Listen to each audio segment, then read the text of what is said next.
Jaksa Penuntut Umum Kejaksaan Negeri Kabupaten Pelalawan menuntut 1 dari 4 terdakwa kasus penyelundupan sabu-sabu seberat 5 kg dengan pidana mati di Pengadilan Negeri Pelalawan. Sidang digelar di PN Pelalawan yang dipimpin oleh Majelis Hakim yang diketuai oleh Arman Syah Siregar yang juga Ketua PN Pelalawan.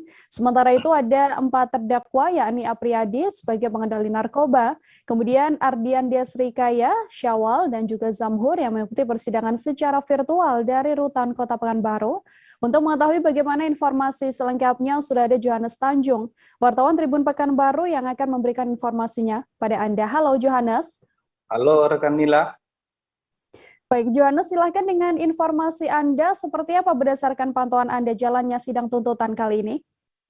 Baik rekan Nila, Majelis Hakim menggelar sidang di PN Pelalawan, yakni dengan agenda tuntutan dari Jaksa Penuntut Umum pada hari Selasa yang lalu, dengan menuntut 4 orang terdakwa kasus penyelundupan sabu-sabu seberat 5 kg. Adapun nama-nama terdakwa yang dituntut yakni Apriyadi, yang merupakan sebagai pengendali narkoba dengan rekannya, 3 orang rekannya, yaitu Adrian, Syawal, dan Zamhur. Sedangkan tuntutan mereka berbeda. Untuk Apriyadi dituntut dengan pidana mati oleh JPU, sedangkan 3 rekan yang lain dituntut penjara selama 16 tahun. Karena Apriyadi merupakan pengendali narkoba yang saat kejadian beliau masih menjalani hukuman di rutan di Bengkalis karena dengan kasus yang sama. Hal itulah yang mendasari JPU Kejari Pelalawan menuntut Apriyadi dengan pidana mati, sedangkan 3 rekannya dituntut dengan pidana 16 tahun penjara. Demikian rekan Nila.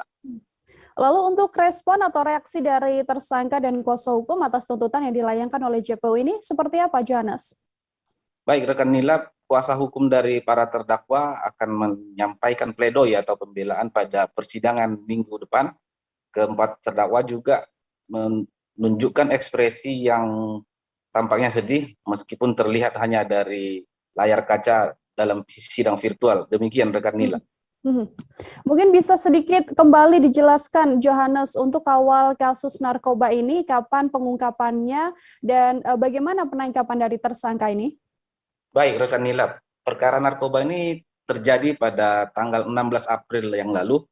Awalnya ketiga pelaku, rekan Syawal, Desri, dan yang lainnya dihubungi oleh Apriyadi untuk menjemput sabu-sabu yang ada di Kabupaten Siak menggunakan mobil minibus. Mereka dikirimi uang sebesar 3 juta, sedangkan Apriyadi saat itu masih berada di lapas rutan di Kabupaten Bengkalis. Mereka kemudian menjemput sabu-sabu senilai 5 kg, kemudian dibawa ke Provinsi Sumsel. Tentunya saat berangkat menuju Provinsi Sumsel, mereka melewati jalan lintas timur atau jalan lintas nasional yang ada di Kabupaten Pelalawan. Ternyata pergerakan mereka setelah dipantau oleh tim dari Polda Riau yang melakukan penggerebekan tepat ketika mereka melakukan pengisian BBM di salah satu SPBU di Sorek, jalan lintas timur Kabupaten Pelalawan, dan mereka dicegat di sana. Kemudian ditangkap dan dilakukan penyelidikan. Ternyata ketiga pelaku dikendalikan oleh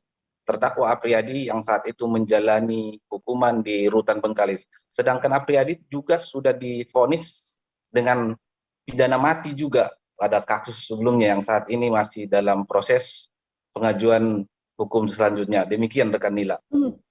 Oke, terima kasih wartawan Tribun Pekanbaru Johannes Tanjung atas laporan Anda. Untuk mengetahui informasi selengkapnya, terimbun wawancara dengan JPU Kejaksaan Negeri Pelalawan Riki Saputra SHMH. Berikut liputannya untuk Anda, Saudara. Jadi tadi sudah kami bacakan tuntutan perkara atas nama dakwa Apriyadi, Ardian Desrijaya, kemudian Syawal, dan Zamhur. Yang mana kasus posisinya terhadap terdakwa Apriyadi ini sesuai dengan fakta sidang, yang bersangkutan selaku terdakwa ini mengendalikan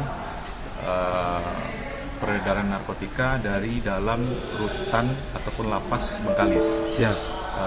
Yang bersangkutan ini pada perkara yang lalu juga sudah dituntut hukuman mati, namun sekarang dalam proses upaya hukum. Jadi si terdakwa Apriyadi ini pada saat melakukan kejahatan yang kedua ini posisinya sedang menjalani masa pemindahan di rutan.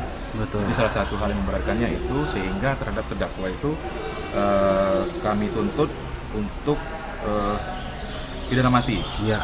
Namun pidana mati itu tersebut tidak perlu dijalani kecuali jika pengadilan tingkat terakhir atau hakim memeriksa peninjauan kembali menjatuhkan putusan bebas, putusan lepas dari segala tuntutan hukum, tuntutan penuntut umum tidak dapat diterima karena negis, idem atau daluarsa, pidana penjara lebih ringan dan tidak lebih dari 20 tahun atau presiden mengabulkan gerasi atau amnesti terpidana.